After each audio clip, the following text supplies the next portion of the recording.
দীঘাতে যাওয়ার মেন উদ্দেশ্যই ছিল জগন্নাথ দেবকে দর্শন করতে যাওয়া। তাই তাকে দিয়েই প্রথম শুরু করছি। দীঘা থেকে কি কি নিয়ে এলাম। আর যেহেতু সমুদ্রের ধার, তাই একটু ঝিনুকের জিনিস না হলে কি চলে, তাই এইটা। আর দীঘাতে আমাদের মধ্যবিত্ত মানুষদের জন্য এই ব্যাগগুলো কিন্তু খুবই সস্তার।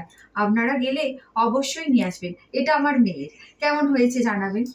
আর নিয়েছি এই একটা ব্যাগ, আর নিয়েছি এই জিনিসগুলো। এটা যেমন আমার ছেলের একটা চাবি রিং, আর এইটা একটা ছোট্ট আয়না। এই কোথাও টুকটাক গেলে আমার মেয়ের খুব পছন্দের, তাই এই জিনিসটা। আর নিয়েছি এই কিছু এরকম চাবি রিং নিয়েছি, এই যে। আর নিয়েছি এই ক্লিপগুলো। এই ক্লিপগুলো কেমন হয়েছে জানাবেন। হ্যাঁ, এই একটা, এই যে। আর এই জিনিসটা আমার খুব পছন্দ, এটা হলো আমার মেয়ের। ভালো লাগলে অবশ্যই জানাবেন।